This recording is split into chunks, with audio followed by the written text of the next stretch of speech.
Alors, je vous remercie pour cette invitation au Cercle Athénéen de Lyon. Je vais un petit peu plus me présenter, puisque je pense que la plupart d'entre vous ne me connaissez pas. Alors, il est vrai que l'invitation peut vous paraître un petit peu étrange. Je remercie de m'avoir invité, puisqu'on s'est vu cet été à Academia Christiana, alors que pourtant je ne suis pas chrétien, je suis païen. Je viens de la Nouvelle Droite, du Grèce. J'ai été formé au Grèce, groupement de recherche et d'études pour la civilisation européenne. J'ai écrit dans Éléments, mes premiers articles. Ensuite, j'ai écrit dans l'Esprit européen. Et aujourd'hui, j'écris principalement dans Synthèse nationale de Roland Elie. Et puis, surtout, je suis le responsable du dossier thématique de la revue Réfléchir et Agir. Revue nationaliste révolutionnaire, européenne et païenne. Donc, vous voyez que je suis un petit peu sulfureux ce soir. Mon intervention est sur les nouveaux visages du mondialisme. Alors, de quoi s'agit-il? Vous savez peut-être que Pierre Hillard, souvent, dans ses ouvrages, Pierre Hillard, quelqu'un d'assez sympathique, même si je ne suis pas d'accord avec tout ce qu'il peut avancer, a l'habitude de distinguer le mondialisme de la mondialisation. Pour lui, la mondialisation serait un fait inéluctable, alors que le mondialisme serait plutôt une idéologie. Je suis en total désaccord avec lui. La mondialisation peut être rompue.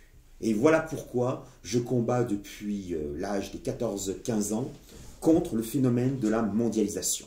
De quoi s'agit-il quand on parle de la mondialisation? La mondialisation est un phénomène relativement récent.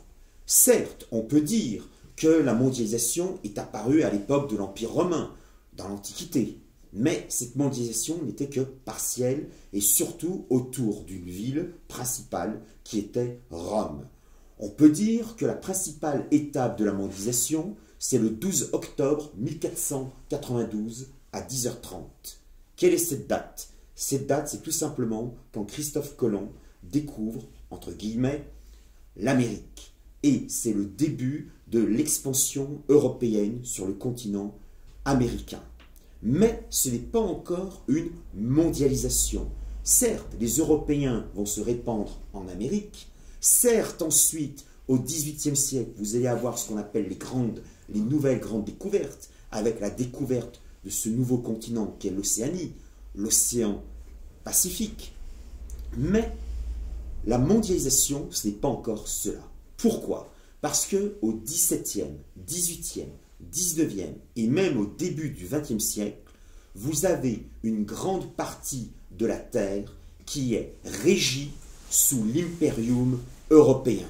Je vous invite à relire un ouvrage extraordinaire qui s'appelle Le Testament d'un Européen de Jean de Brême, ouvrage posthume, publié au début des années 1960 aux éditions de la Table Ronde. À cette époque, jusqu'en 1945, vous avez l'Europe qui impose sa marque sur le monde. Et même si on peut parler d'une forme de pré-mondialisation, il y a quand même encore des axes autour des États européens. La preuve, pendant les années 30, au moment de la grande crise de 1929, les États européens, ceux qui ont un empire colonial, s'appuient sur cet empire colonial pour créer de grands espaces économiques homogènes. Par exemple, l'Empire britannique avec ses colonies, que ce soit des colonies de peuplement, les Dominions, Canada, Nouvelle-Zélande, Australie, ou l'Afrique du Sud, ou bien ces simples colonies, Kenya ou d'autres territoires. Même chose pour les Français. Et bien entendu pour les Espagnols ou les Italiens ou même les Néerlandais. La véritable mondialisation est une conséquence de 1945. N'oubliez jamais qu'à la fin de la Seconde Guerre mondiale, vous avez les accords de Bretton Woods. Bretton Woods, c'est un immeuble qui se trouve dans la banlieue de Washington, où les alliés se réunissent, en particulier les alliés occidentaux se réunissent pour dire que s'est-il passé, pour éviter une nouvelle guerre mondiale. Et ils estiment que c'est le protectionnisme, c'est la création de ces zones néocoloniales homogènes qui sont à l'origine des conflits qui ont provoqué la Seconde Guerre mondiale. Eh bien, ils disent, nous allons créer le GATT et on va développer le libre-échange. Le GATT, c'est l'ancêtre de l'OMC. GATT en anglais veut dire l'accord général sur le commerce et les douanes. Et c'est devenu, au début des années 1990, l'Organisation mondiale du commerce. Il s'agit de diminuer toutes les taxes douanières afin de favoriser le maximum d'échanges. Alors bien entendu, très rapidement, cette idée libre-échangiste est interrompue par un événement soudain qui est la guerre froide et l'opposition de deux blocs au niveau mondial. Le bloc soi-disant monde libre autour des atlantistes et des États-Unis face au bloc soviétique d'idéologie communiste, mais quand on gratte un petit peu, on voit que c'est plutôt d'idéologie nationale communiste. Cette guerre froide va empêcher le développement de la mondialisation. Mais déjà, existent des mouvements qui défendent le mondialisme. Alors, qu'est-ce que le mondialisme? C'est tout simplement, pour faire simple, la croyance en un État mondial. Le mondialisme repose sur une philosophie qui est la philosophie cosmopolite, le cosmopolitisme. Certes, dès l'Antiquité, vous aviez les stoïciens qui défendaient une certaine vision du citoyen du monde. Car cosmopolite, en termes grecs, il y a cosmos, l'univers, mais aussi l'ordre. Et politos, politie, polis, la cité. Donc la cité de l'ordre peut être aussi considérée comme la cité de l'univers. Et les stoïciens, en s'inspirant de l'empire non seulement romain, mais aussi de manière bien avant l'empire d'Alexandre, qui fut un bref moment historique, disent « Nous sommes tous sujets d'un même monarque qui est l'empereur ». Les mondialistes, au XIXe siècle, sont principalement de trois ordres. Il y a d'abord les mondialistes issus de la Révolution française. Ça, j'en ai parlé dans mon dernier ouvrage qui s'intitule « L'Europe, pas le monde ». D'ailleurs, c'était la conférence il y a 2 ans à Academia Christiana, où j'avais intitulé ceci « Qu'est-ce que le mondialisme ?» Je ne vais pas développer ce soir. Simplement, vous le savez, et comme vous êtes à l'Action française, vous le savez parfaitement, le mondialisme version républicaine française, c'est un petit peu cette caricature extraordinaire de Conque, où vous avez 2 extraterrestres qui regardent la Terre et qui se disent sommes-nous français? Oui, nous aussi, nous sommes français. C'est-à-dire, pour les républicains, la République est universelle et s'appuie sur l'idéologie des droits de l'homme. Ça, c'est la première forme de mondialisme. Vous avez une deuxième forme de mondialisme qui est une conséquence et une réaction aux idées libérales bourgeoises de la Révolution française de 1789. C'est le mondialisme révolutionnaire, communiste, marxiste, qui va s'incarner à certaines périodes en l'Union des républiques socialistes soviétiques.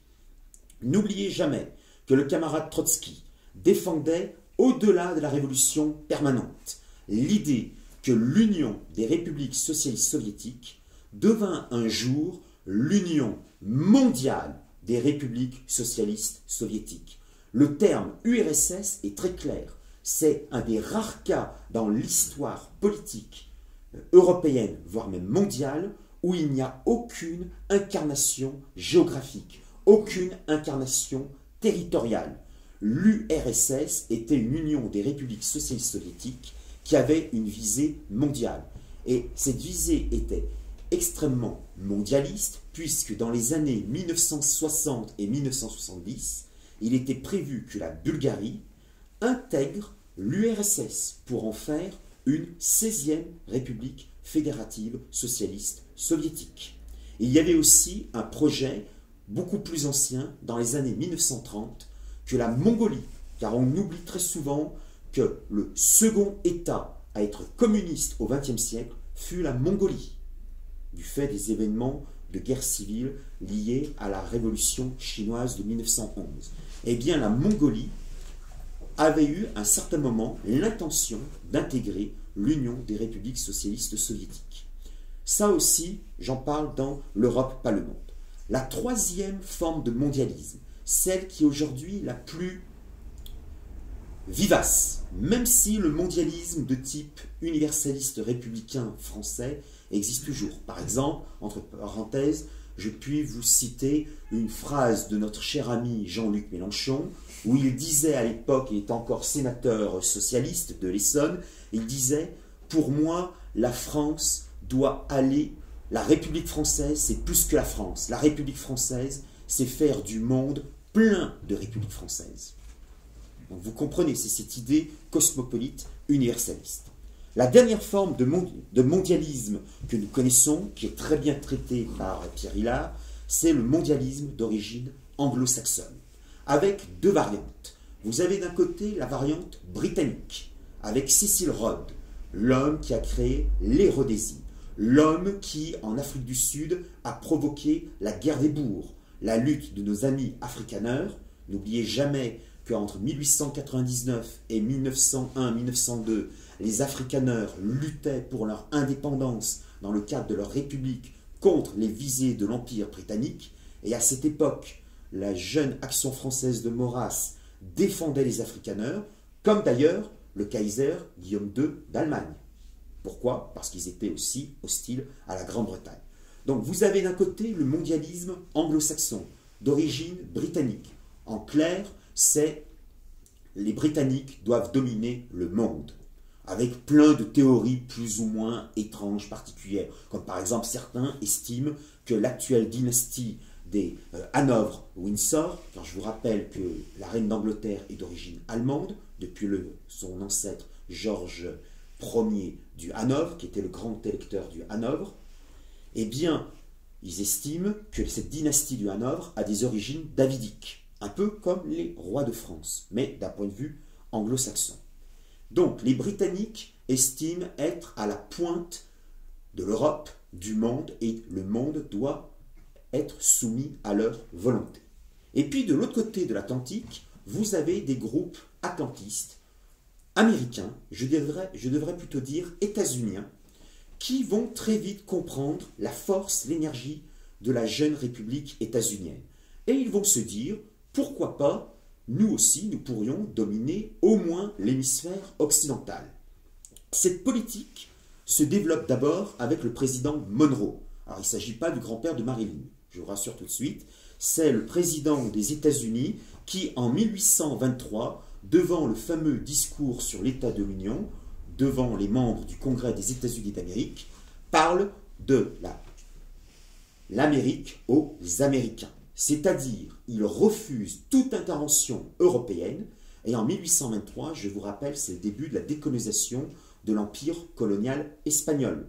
Vous avez San Martin, Bolivar, qui sont en Amérique du Sud en train de libérer ce qui sera un jour le Venezuela, l'Équateur, le Chili, l'Argentine, le Pérou, la Bolivie, etc., etc. Eh bien, Monroe dit « J'interdis au nom des États-Unis que les puissances européennes de la Sainte Alliance interviennent sur le continent américain. » Cette logique de grand espace sur l'hémisphère occidental, je reprends sciemment des expressions de Carl Schmitt dans son Nomos de la Terre.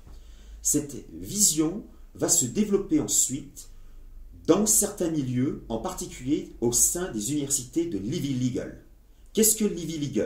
C'est la Ligue du Lierre, c'est-à-dire les 5 plus vieilles universités des États-Unis d'Amérique, parmi lesquelles vous avez la fameuse université d'Harvard, avec toutes les fameuses confréries, Skull and Bones, toutes les sociétés secrètes. Il y a un début de prise de conscience. Mais à l'époque, la jeune nation, entre guillemets, pour moi les États-Unis ne sont pas nation.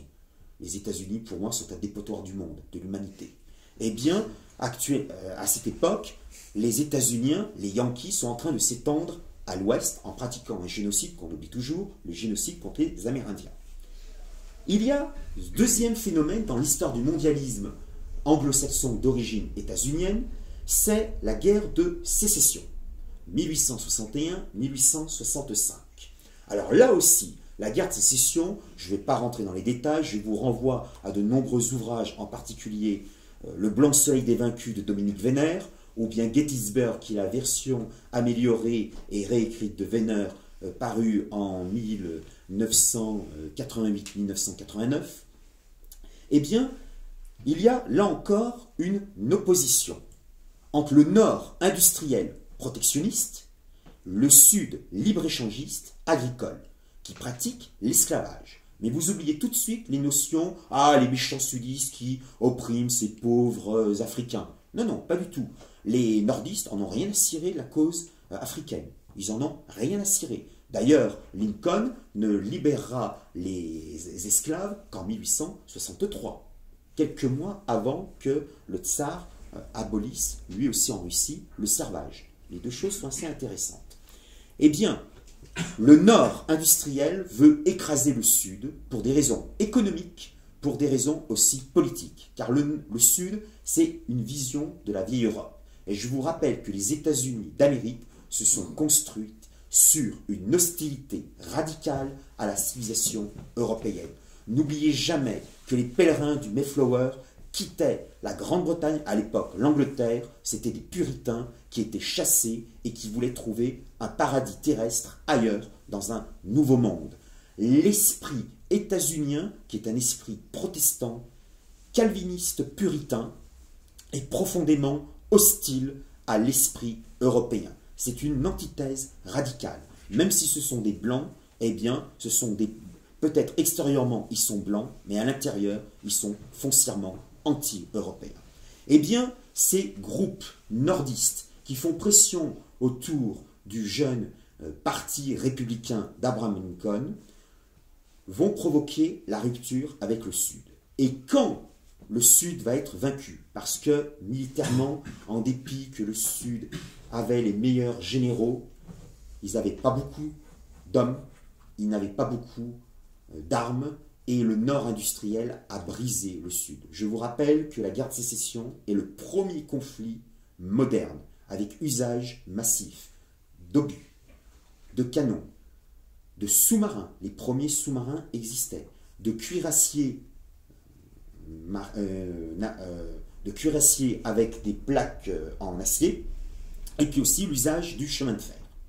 Quand le Sud va être brisé, vous allez avoir plein de gredins qui vont se jeter sur les grandes plantations et qui vont piller le Sud, en pratiquant une politique psychologique de rééducation.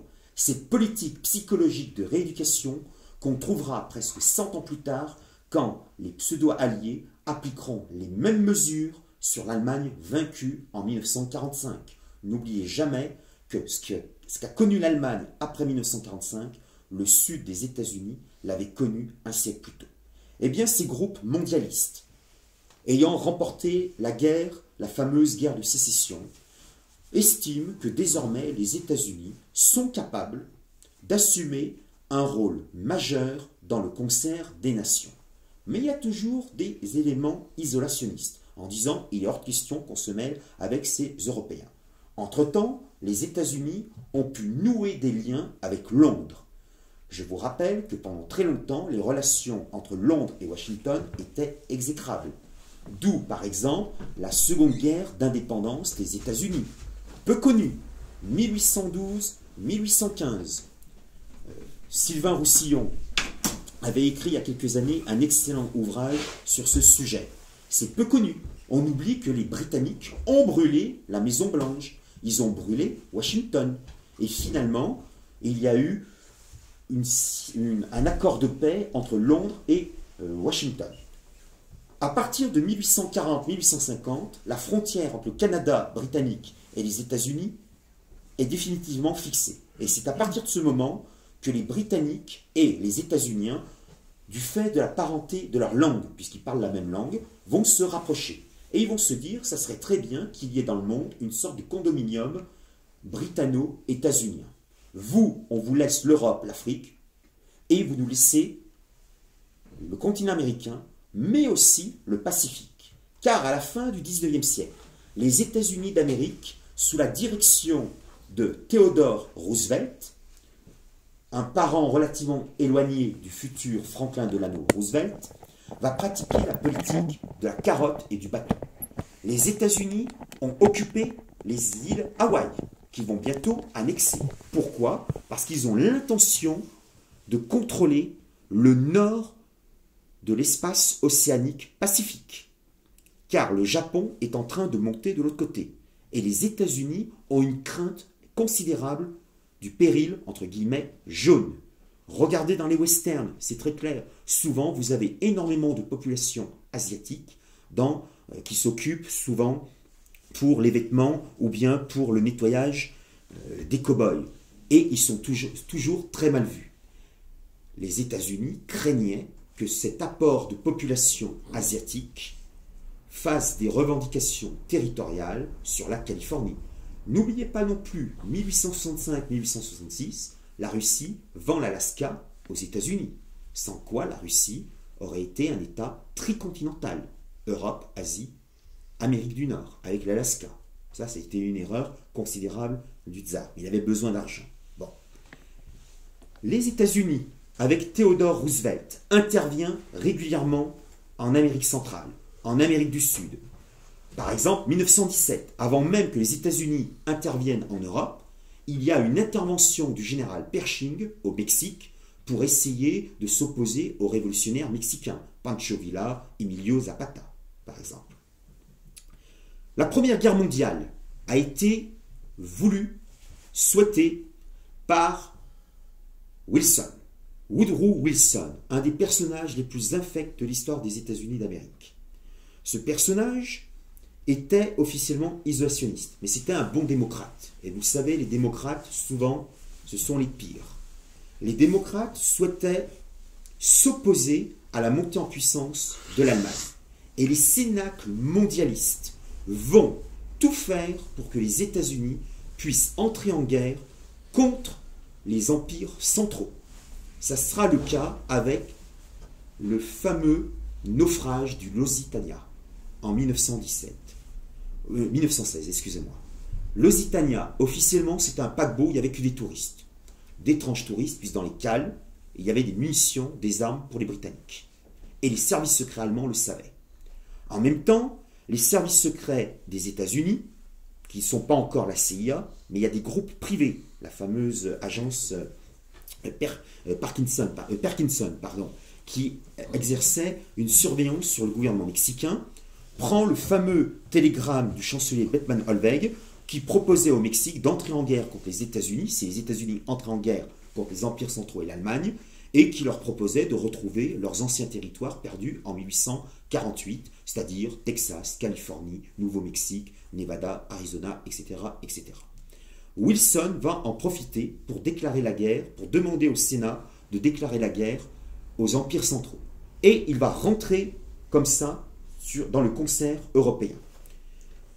Le concert européen, après 1918, c'est la domination des États-Unis d'Amérique. Et là encore, on va trouver de nombreux cénacles mondialistes qui proposent, dans les années 1920, 1930 et 1940, sinon un État mondial, un État universel, dit Ernst Jünger, mais surtout une alliance transatlantique entre des États libéraux en Europe, en particulier la Grande-Bretagne, la France, la Belgique, les Pays-Bas, et les États-Unis d'Amérique.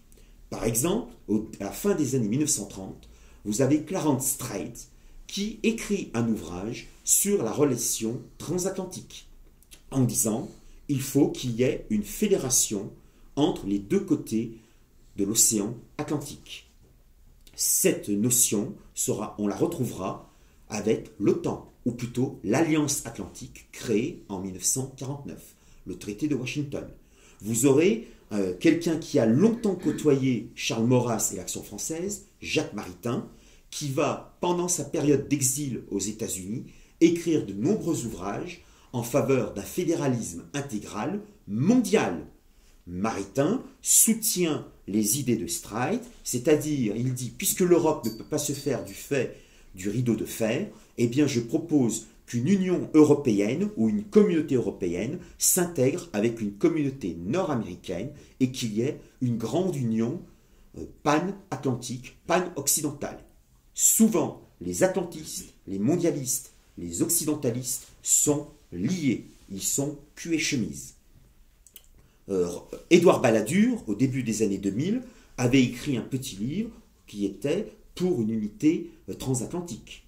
Rien de nouveau sous le soleil. Rien de nouveau sous le soleil. Les mondialistes anglo-saxons. Alors attention, il ne faut pas verser dans une vision complotiste ou conspirationniste de l'histoire. Les complots existent. Les conspirations existent.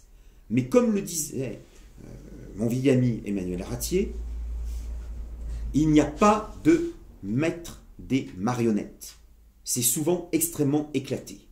Et je vous invite à lire un ouvrage de quelqu'un qui était aussi un compagnon de route, si je puis employer cette expression, de l'Action française, Vladimir Volkov, qui avait écrit un roman, Le Complot.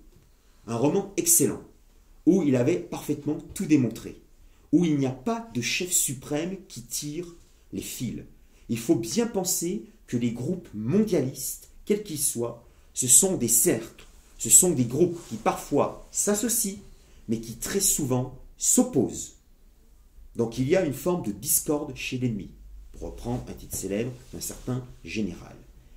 Ces groupes, d'ailleurs, on peut le voir parfaitement dans le film, l'un des derniers James Bond, c'est Spectre, où vous avez quand on fait une lecture métapolitique de ce film, on peut voir, et là d'ailleurs, pour ceux qui ont écouté une émission de Méridien Zéro, ils en avaient parlé à un certain moment, et j'étais d'accord avec ce qu'ils avaient dit, bien entendu.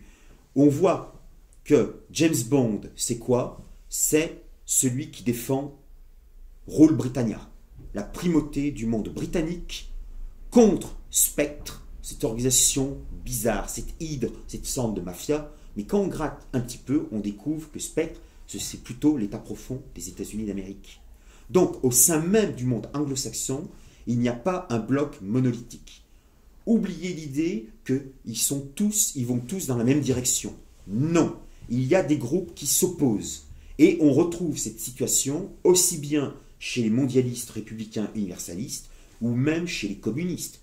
Les fameuses oppositions trotskistes, maoïstes, et à l'intérieur des trotskistes, lambertistes, pablistes, patati, patata. Bref. Donc vous voyez, il y a toujours des phénomènes de groupes, de personnalités, des rivalités individuelles, mais aussi d'idées. Alors ça, c'était ce que j'appelle les visages du mondialisme actuel. Aujourd'hui, il y a de nouveaux visages du mondialisme. Ces nouveaux visages du mondialisme, de quoi s'agit-il? Ces nouveaux visages du mondialisme s'appuient sur une situation qui est la fin de la guerre froide, 1989-1991, disparition de l'URSS. Développement du libre-échange mondial. Je vous ai dit tout à l'heure que l'OMC est créé au début des années 1990. L'OMC, Organisation mondiale du commerce. Ce n'est pas Organisation internationale du commerce. Non, c'est mondial. Ça avait une vision mondialiste, c'est-à-dire on échange les produits du monde entier dans une logique très néolibérale, et comme ça, le monde entier va pouvoir se développer, s'épanouir, et tout le monde pourra fumer son cannabis tranquillement chez soi en regardant la télé-réalité ou bien Hanouna. Bref, le plaisir sur Terre. Extraordinaire. Eh bien, non. Ce n'est pas la bonne réalité. Cette réalité va se fracasser sur des phénomènes qui vont être le réveil des peuples. Car, contrairement à ce qu'on pouvait croire, le communisme fut un grand conservatoire des énergies populaires. Et les peuples d'Europe centrale et orientale vont commencer à réagir. Alors, certes, la réaction va être très très lente. En 1990, au début, ils vont dire c'est magnifique, l'Occident, c'est merveilleux. Peut-être, je me souviens très bien que quand le mur de Berlin s'est effondré, j'étais à l'époque encore en terminale au lycée, je me souviens très bien que les Allemands de l'Est sont allés immédiatement, en franchissant le mur de Berlin, ils sont allés dans deux endroits, les supermarchés et les sex shops. Puisque je vous rappelle qu'en RDA, la pornographie était strictement interdite. D'ailleurs, il y a le film, je crois que c'est Goodbye Lenin, où vous avez au tout début, quand il y a la chute du mur de Berlin, ils vont tous dans un sex shop voir un film porno, parce qu'ils sont assez surpris de voir les Occidentaux regarder ce style de film. Bon, ça c'était un état d'esprit. Au début, ils étaient tout contents. Et puis au fil des décennies, ils ont compris quelle était la réalité de l'Occident-monde. Cet Occident-monde qui est un Occident mondialiste. D'où aujourd'hui les réactions qu'on trouve en Pologne, en Hongrie, en République tchèque, en Slovaquie, en Croatie, en Roumanie, en Bulgarie. Je vous rappelle qu'en Bulgarie, le gouvernement bulgare compte des ministres entre guillemets d'extrême droite. Comme en Slovaquie d'ailleurs, où le Premier ministre est socialiste. Je n'ai pas dit qu'il était national-socialiste. J'ai dit qu'il était socialiste allié avec des nationalistes slovaques. Ce n'est pas la même chose. Donc, vous voyez, il y a quand même quelques réactions. Et les mondialistes sont très surpris de ce regain des peuples, sans compter qu'en dehors du monde européen, il y avait surtout la montée en puissance de nouvelles forces. L'islam, par exemple. La montée en puissance de la Chine. La résistance du Japon, même si aujourd'hui c'est un petit peu différent. Alors, quels sont ces nouveaux visages du mondialisme? C'est d'abord ce qu'on appelle l'oligarchie planétaire. Je vous ai parlé tout à l'heure de la mondialisation. La mondialisation, c'est en théorie l'échange de tous les biens partout dans le monde. Cette mondialisation se veut maximale, c'est-à-dire suppression de toutes les frontières économiques, de toutes les barrières douanières. Mais aujourd'hui, cette mondialisation a pris une tournure particulière qu'on appelle la globalisation. Alors il est vrai que vous allez me dire, en anglais, en allemand, en néerlandais, mondialisation se dit par exemple globalization. Donc, vous allez me dire, vous êtes en train de chipoter un petit peu. Non. La mondialisation, c'est un phénomène géoéconomique d'échange des produits entre les différents États. La globalisation, c'est l'arraisonnement du vivant à une logique de profit. Les grands groupes internationaux, ce qu'on appelait autrefois les firmes multinationales, ce qu'on appelle aujourd'hui les entreprises transnationales, c'est à peu près la même chose, eh bien, ces entreprises transnationales sont en train de s'accaparer du vivant. C'est par exemple, en Amérique du Sud, des ingénieurs qui déposent des brevets sur des plantes médicinales connues des traditions indigènes depuis des millénaires, pour en faire des médicaments. C'est déjà le brevetage de certains génomes de l'être humain ou des animaux. C'est ça la globalisation.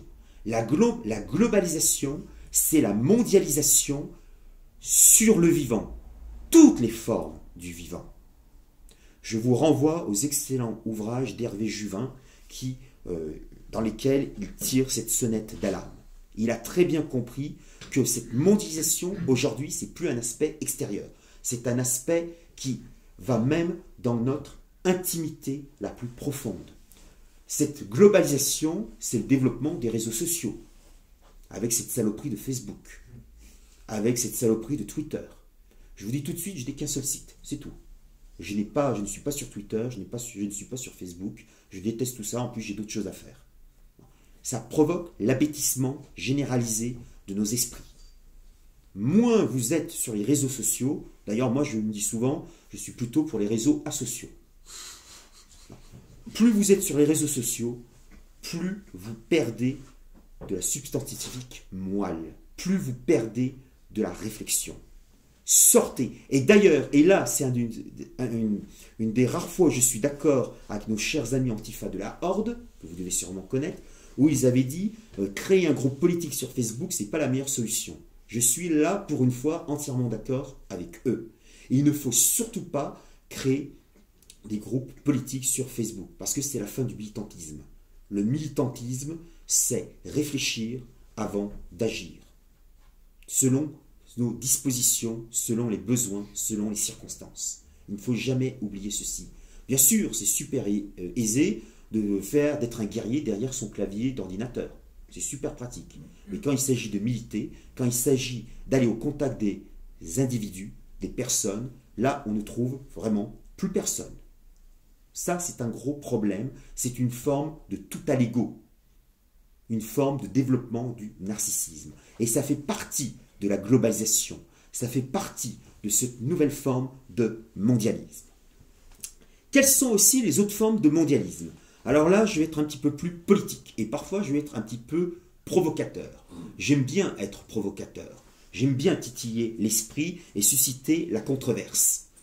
Vous avez d'abord, et d'ailleurs là c'était le visuel annonçant la conférence, des formes de ce que j'appelle le régional mondialisme. Les Catalans, certains militants indépendantistes corses, certains militants indépendantistes flamands, certains militants indépendantistes irlandais ou écossais. Je vais me limiter à ces 5 cas. Les Catalans.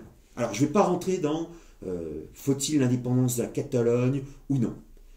D'ailleurs, dans le prochain numéro de Réfléchir et Agir, qui sort fin février, j'ai écrit un article sur la crise catalane, où je dis, bon, c'est de mon point de vue, je vais vous choquer, non à l'indépendance catalane, mais non plus non à l'indépendance de l'Espagne, je suis pour l'indépendance de l'Europe. Point final. Voilà. C'est l'idée de l'Empire européen. Je ferme la parenthèse. Les Catalans, le régional mondialisme, qu'on trouve aussi bien chez... Alors, je ne parle pas de la candidature d'unité populaire, qui est l'extrême gauche indépendantiste catalane, anti-européenne. Je parle en particulier de la gauche républicaine catalane et aussi de certains courants du PD4. Alors attention, le PD4, c'est le parti démocrate européen de la Catalogne. C'est la formation de Carles Puigdemont.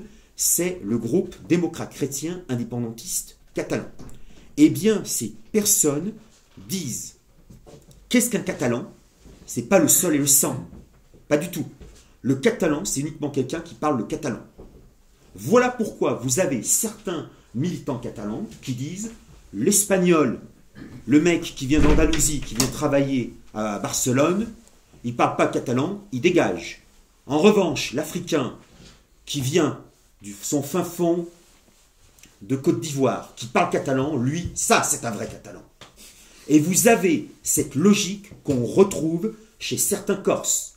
Talamoni, Jean-Guy Talamoni, le président de l'Assemblée territoriale corse, estime que la Corse est une communauté de destin qui regroupe tous les habitants de la Corse. Je vous rappelle que la Corse est un des territoires français qui compte la plus forte population d'origine étrangère, d'après les estimations autour de 13 à 15% de la population. Talamoni ne dit pas les populations musulmanes dehors, pas du tout. Il dit on va les intégrer. C'est l'assimilation. Le désir d'assimiler des populations en grand nombre en Europe est une forme de mondialisme. On retrouve aussi chez les indépendantistes de la NVA, qui est au pouvoir en Belgique. La NVA, c'est la nouvelle alliance flamande, à ne rien avoir avec le Vlaams Belang, qui est l'intérêt flamand, un mouvement qui autrefois s'appelait le Vlaamsblok, le bloc flamand, dans lequel j'avais de nombreux amis, bien entendu, puisque je les ai bien connus quand j'étais relativement jeune. Eh bien, la NVA dit est flamand celui qui parle néerlandais. Donc, vous pouvez être blond aux yeux bleus, 1,90 m, mais vous ne parlez pas flamand ou néerlandais. Attention, les flamands parlent néerlandais, ils ne parlent pas flamand, ils parlent néerlandais. Eh bien, vous dégagez de l'État flamand. Même chose chez les Écossais du SNP, du Parti national écossais, qui est multiculturaliste. Il y a eu de très nombreux candidats du SNP qui sont issus de l'immigration. Et ça ne leur pose aucun problème. Même chose au Sinn Féin irlandais. Le Sinn Féin défend l'unité de l'Irlande, chose parfaitement louable, mais ils disent les populations non européennes sont les bienvenues sur notre continent. D'ailleurs, le Sinn Féin siège dans le groupe de la gauche européenne unitaire au Parlement européen, c'est-à-dire à côté des potes de Mélenchon, c'est tout dire. Alors que la NVA et le PD4 catalan siègent au sein de l'ALE, Alliance Libre Européenne, qui forme un groupe commun avec nos amis les Verts, qui ne sont absolument pas des écologistes, qui sont surtout des Verts, c'est-à-dire des Verts V-E-R-S. Il ne faut jamais oublier ceci. Car ils sont aussi écologistes que moi, je suis martien. Bon. Vous avez ça, ces formes de régional mondialisme. Mais vous avez aussi ce que j'appelle le national mondialisme. Alors là, vous allez me regarder en me disant, qu'est-ce que c'est que ça? Le national mondialisme, c'est par exemple UKIP en Grande-Bretagne. Le parti de l'indépendance de la Grande-Bretagne, qui fut longtemps dirigé par Nigel Farage, défend la sortie de la Grande-Bretagne de l'Union européenne, ou ce que j'appelle l'Union pseudo-européenne. C'est le Brexit. Je ne reviens pas sur la question du Brexit, ça nous porterait beaucoup trop loin et ce n'est pas le sujet. UKIP estime qu'il faut que la Grande-Bretagne unie, c'est-à-dire ces 5 nations, l'Angleterre, le Pays de Galles, l'Écosse, l'Irlande et on oublie aussi la Cornouaille, quitte l'Union européenne pour retrouver cette idée de Rule Britannia, la Grande-Bretagne qui domine les mers et les océans. Theresa May, qui défend le Brexit, parle, elle, je vous rappelle, de Global Britain, c'est-à-dire de Grande-Bretagne mondialisée. Elle utilise la sortie du Brexit pour continuer la mondialisation de la Grande-Bretagne. Et Farage dit, les Polonais, les Roumains, les Français qui sont à Londres, ils dégagent. En revanche, ceux qui viennent du Commonwealth, le Pakistanais, l'Africain, le Nigérian, eux, ils sont les bienvenus. Car Nigel Farage, dès le départ, dès la création de UKIP, à la fin des années 1990, je vous rappelle que UKIP a eu ses premiers députés en 1999, défendait 2 points déterminants de son programme, en dehors de la sortie de l'Union pseudo-européenne, c'est d'une part s'appuyer sur le Commonwealth, qui est loin d'être le monde race blanc, pour employer une expression de Jean Cau, mais aussi rattacher la Grande-Bretagne dans l'ALENA, l'accord de libre-échange nord-américain. Comme d'ailleurs en Pologne, à une certaine époque, la Ligue des familles polonaises, c'est-à-dire les nationaux catholiques polonais, qui n'ont rien à voir avec le PiS, le parti actuellement au pouvoir de Jarosław Kaczyński, ordre et justice. La Ligue des familles polonaises, anti-européenne, défendait l'idée que la Pologne intègre elle aussi l'ALENA. Vous allez me dire, il y a quand même une petite distance entre l'Amérique du Nord et la Pologne. Eh bien, la Ligue des familles polonaises disait, je suis d'accord, il y a une petite distance entre la Pologne et les États-Unis, mais n'oubliez pas qu'aux États-Unis, il y a une importante communauté polonaise. Donc forcément, s'il y a des Polonais aux États-Unis, pourquoi les États-Unis ne pourraient pas créer un accord de libre-échange et intégrer la Pologne dans l'ALENA? Donc vous voyez, c'est une forme de mondialisme. Ce national-mondialisme est aussi un petit peu, alors là je vais être vraiment polémique, allez, je vais en profiter, et un petit peu défendu par le Front National. Quand Marion Maréchal Le Pen, avant qu'elle prenne sa retraite, disait dans les entretiens qu'elle défendait l'assimilation. Non, l'assimilation, c'est aujourd'hui impossible. Et d'ailleurs, s'assimiler à quoi? Vous allez me dire, à la nation française. Malheureusement, il faut lire Guy Debord. Guy Debord, dans un texte méconnu, qui s'intitule « Réflexion sur l'identité française ». Debord, qui est un homme d'extrême gauche, ou plutôt je devrais dire d'ultra-gauche, avait très bien vu, au milieu des années 1980, son texte est 1985, il avait très bien vu déjà la perte de l'identité des Français. Il disait que les immigrés s'assimilent, d'accord, mais ils s'assimilent à quoi? Est-ce que les valeurs dites françaises sont les bonnes? Or, Debord explique que les valeurs françaises, dans les années 1980, à l'époque où Mitterrand dominait la France, où vous aviez l'idée de cet ignoble tapis qui faisait Bernard Tapie, je ne parle pas du tapis, par terre, Bernard Tapie qui passait à la télévision dans son émission Entreprendre, où il disait il faut qu'on gagne du pognon. Eh bien, les années 80, les années fric, déjà Guy Debord disait si c'est ça, s'assimiler à ces valeurs de fric, c'est totalement inutile. Totalement inutile. Et la situation a empiré aujourd'hui. Je suis relativement pessimiste.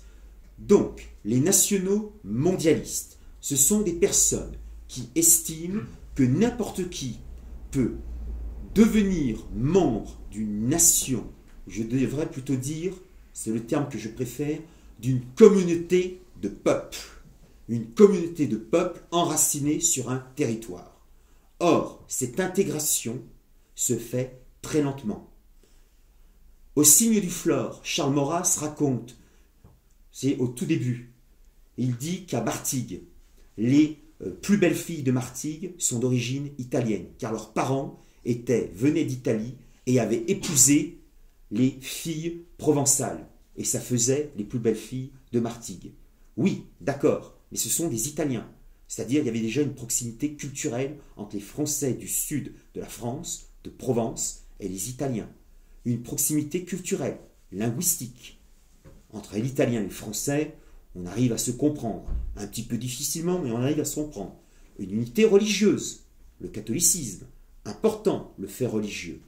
Très important, surtout à la fin du 19e siècle, début du 20e siècle. Aujourd'hui, c'est un petit peu différent. Cette situation que décrivait Maurras au signe du Flore n'existe plus aujourd'hui. Vouloir l'assimilation de populations non européennes est un véritable crime. Un crime contre l'humanité européenne. L'humanité européenne dont une des facettes s'appelle l'esprit français. Mais qu'est-ce que l'esprit français? Là, je ne vais pas développer parce que sinon, on y est encore demain matin.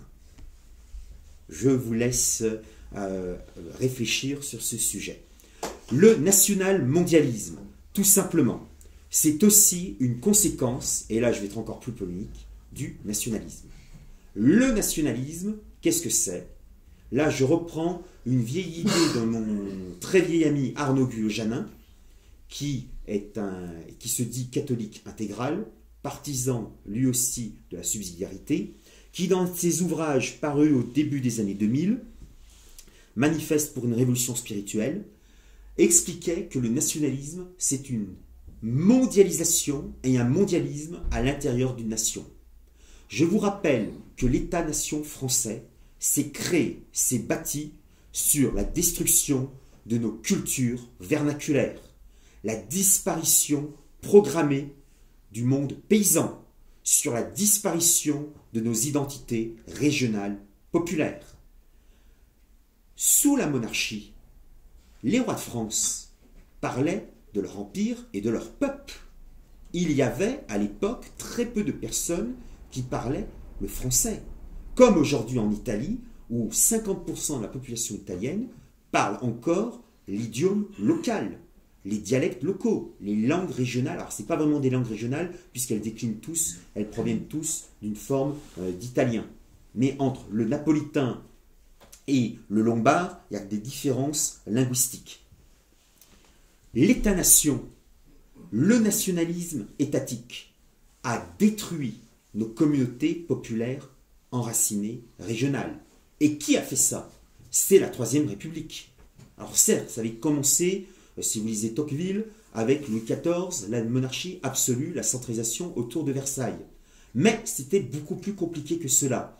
Je vous renvoie aux ouvrages du professeur de droit Olivier Germain Martin, qui avait écrit de très nombreux ouvrages sur l'ancienne France, où il expliquait qu'il y avait une vivacité politique qu'on a tendance à oublier aujourd'hui. Ce sont, sous la Troisième République, les fameux hussards noirs qui ont détruit cet esprit. Quand on interdisait aux petits-enfants de cracher dans la cour de récréation et de parler breton, corse, occitan, ou bien flamand ou néerlandais. Et puis le coup de grâce fut l'ignoble guerre de 1914-1918 qui a détruit l'âme paysanne. Lisez Vincenot, la Bible, où un moment, en 1927-28, le héros participe à l'inauguration du monument aux morts et on découvre la liste considérable de tous ceux qui du village ne sont jamais revenus des tranchées du nord de la France. Là, ça provoque un choc. Là, ils comprennent qu'il y a un monde qui est en train de changer. Voilà pourquoi j'estime, je pense, qu'une certaine forme de nationalisme peut être l'excellent auxiliaire, allié, serviteur du mondialisme. Il y a un jeu entre un système binaire, mondialisme ou nationalisme. Eh bien, il faut casser ce jeu pour une troisième voie. La troisième voie. J'ai toujours défendu la troisième voie. À l'époque, quand j'étais étudiant, quand j'étais lycéen, j'écoutais Maliarakis quand il dirigeait le mouvement troisième voie, bien entendu. Eh bien, j'ai toujours défendu la troisième voie. Cette troisième voie, c'est la défense du peuple qui doit s'incarner dans un État. Cet État doit être au service du peuple. Cet État doit être au service de la communauté populaire enracinée. Voilà pourquoi je suis hostile au mondialisme. Le mondialisme détruit tous nos peuples. Il détruit les peuples en Europe, il détruit aussi les peuples sur les autres continents. Car il ne faut jamais oublier qu'on doit avoir une vision globale des enjeux. Je suis partisan de l'Europe aux Européens, mais je suis aussi partisan de l'Afrique aux Africains, de l'Asie aux Asiatiques, de l'Amérique aux Américains. C'est-à-dire en Amérique du Nord, Red Power, défense des Amérindiens. En Amérique centrale, en Amérique du Sud, je vois avec d'un très bon œil les mouvements indigénistes, qui est une forme très particulière, très intéressante de nationalisme populaire. Voilà pourquoi il faut avoir une vision globale des choses. Le mondialisme, au mondialisme, on doit opposer non pas un contre-mondialisme, non pas un alter-mondialisme, fameux José Bové qui dans les années 90 défendait l'altermondialisme. Au début, il se disait anti-mondialiste. Ils ont très rapidement changé le terme parce qu'anti-mondialiste, c'était nous. Et ils ne voulaient pas s'associer avec nous. Ils n'ont jamais voulu s'allier avec nous. Donc ils ont dit alter-mondialiste, c'est-à-dire une autre mondialisation. Mais les conséquences sont toujours aussi dramatiques, sont toujours aussi néfastes pour nous, le peuple, comme sentiment d'appartenance collective. Eh bien, cette appartenance collective doit nous pousser à combattre aux côtés de tous les peuples. Tous les peuples doivent lutter contre les formes de mondialisme, car il y a plusieurs formes de mondialisme, comme je l'ai dit au début de cette conférence. Voilà pourquoi, pour conclure, je pourrais, pour paraphraser quelqu'un de célèbre, dire « Peuple du monde entier, avec vos identités, unissez-vous ». Je vous remercie de votre attention.